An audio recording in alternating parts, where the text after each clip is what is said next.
Hello everyone and welcome back to my YouTube channel. I am SillySimmer and this is the speed build for our cottage living let's play. So you all make sure to like, comment, and hit that notification bell so you never miss when I upload a new video. So over here you can see that I am working on the floor plan of the build. I'm trying to figure out how it's going to work, and my budget is about 20,000 simoleons. I think I went over by a little bit, but that's fine. You can just get a little extra job for the money. But I'm just trying to make sure that it's not too big, and I still have money to furnish the whole place without losing it all.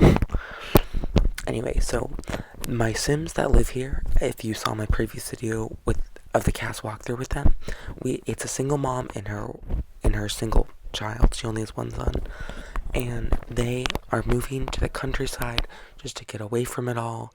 They don't want to live. They used to live in San Myshuno. They're done with the city life.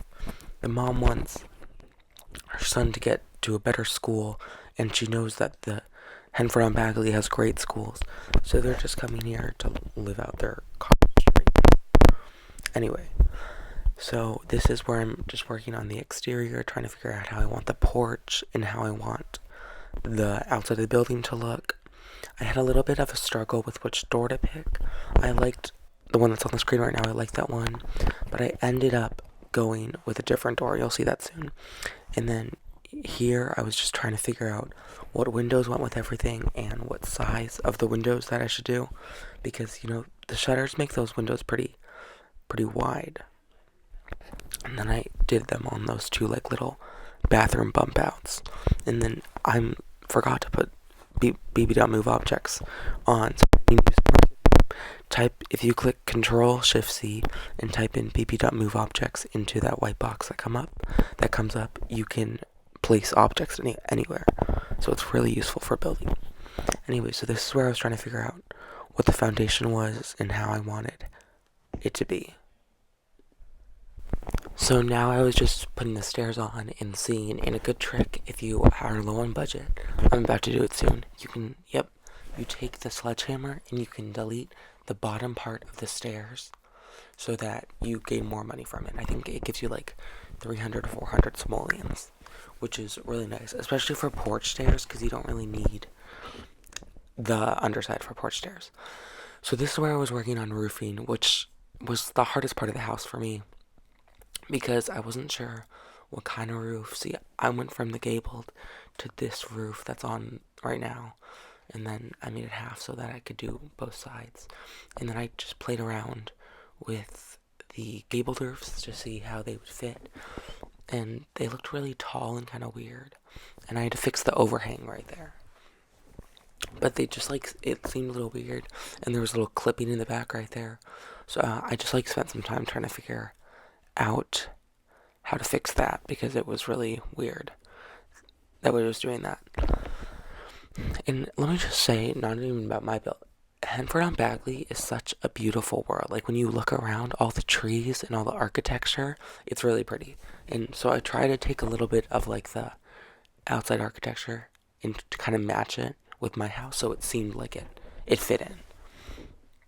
So I'm just trying to do wallpapers right now, because I honestly had no idea if I was going to do stone or a paint, and I ended up doing those little accent walls for the bathroom bump outs as the cottage living stone, and I did a kind of cottage living brick on the actual home.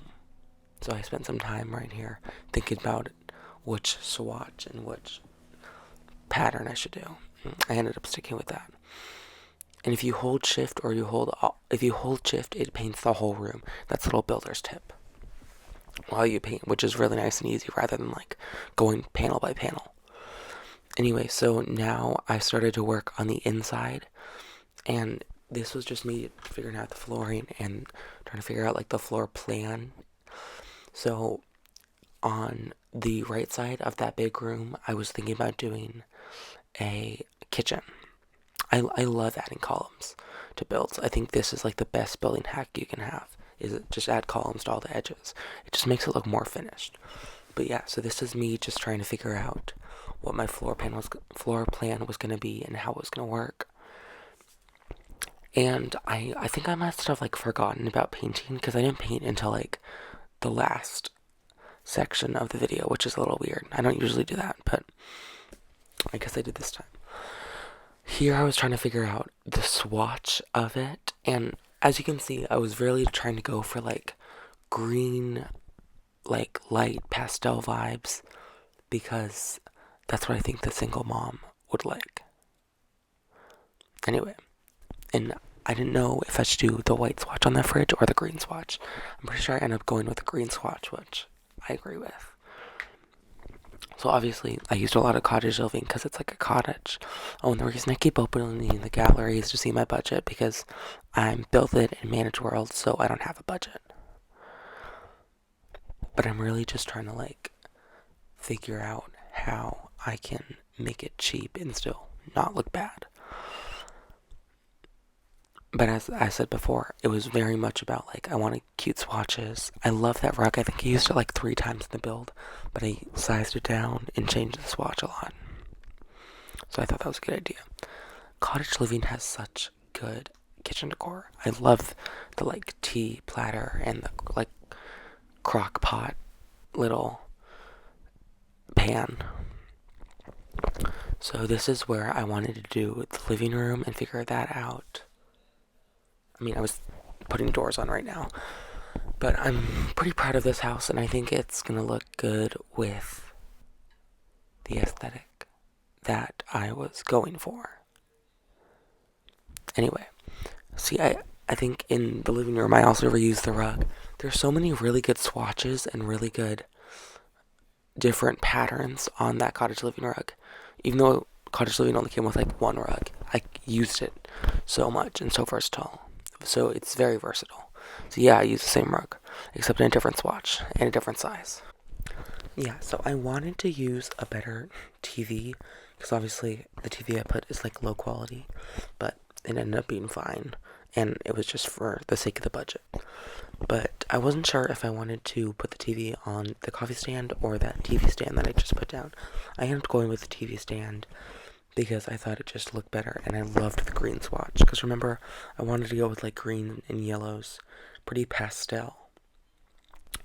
And I made sure to avoid using any CC on this build, because I wanted you guys to download it if you wanted like a Henford and Bagley starter home.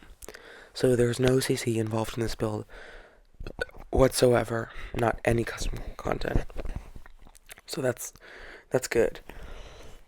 But this is where I'm starting to furnish the build, and the build's kind of starting to come together and look a little more complete. I love that hanging plant from Paranormal Stuff. I think I use it multiple times in almost every build I do. Like, if you guys have the Paranormal Stuff pack, go look at the hanging plant.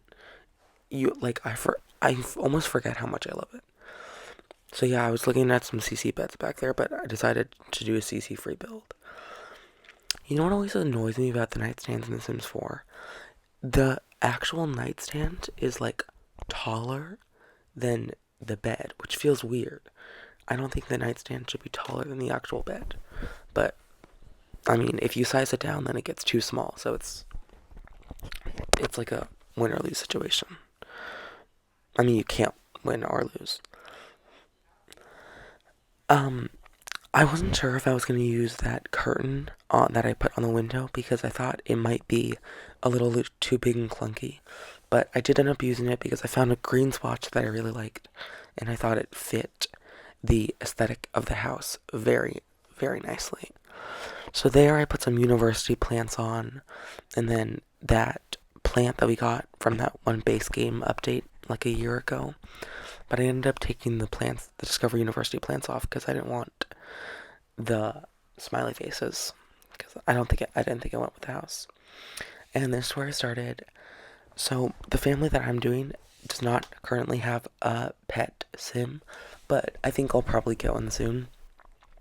A cat, probably. That's why I put a litter box. But that's what I'm most likely going to do. So I added cat trees and cat toys and a litter box and a cat bed for the rest of the build, just in case I wanted to get a pet. Also, another amazing item that's good in every small or even big bathroom, that tiny living little bathroom shelf. There's tons and tons of really, really nice swatches on it, and it's just a really versatile item that I use all the time.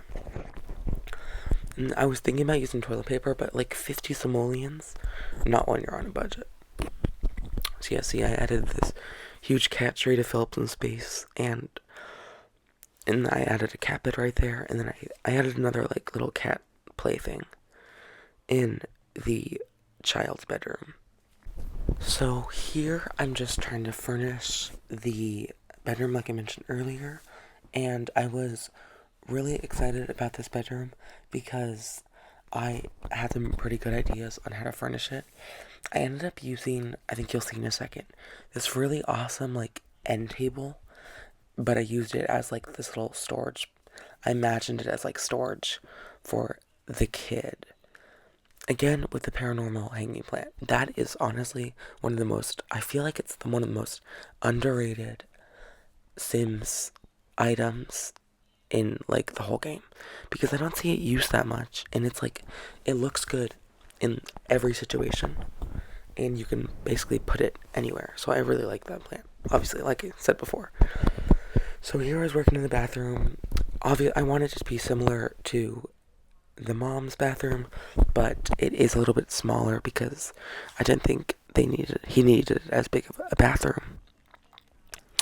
But I did add a mirror. Quick tip for anyone: if you hold control and use the 9 key, you can make any item go up, and that's how I made the mirror go a little higher so that it would fit the sink in the wall a little better. The reason I keep going to the gallery again is to check the budget, because I didn't want to go too much over budget. I almost used a CC wallpaper there, but don't worry guys, it's not a CC build. But I did do a lot of pattern wallpaper, but I don't think it looked too overpowering. I think I still like it. And then I realized that the kids' room seemed a little empty, so I adjusted that a little bit and made it a little bit smaller, and then changed the window. Anyway, so here we are in like the final stretch of the build. It is looking pretty finished up, and it is almost fully furnished at this point. Just had to add those pet necessities and check the salary. This is where I just fixed the roof clipping. I dragged it back so it looked more seamless, and I just really liked how that looked. I actually went to the basement like twice in this speed build, which is like dumb. So this is just me uploading it to the gallery. If you guys want to see it, my gallery ID, I think I might be wrong on here, if you can see, but my gallery ID is SillySimmer130. So if you guys want to check out this house or download it, you can go to the gallery. Again, that is SillySimmer130. I hope you guys enjoy the speed build, and make sure to like the video, subscribe to my channel, and I will see you guys next Sunday for another Sims video.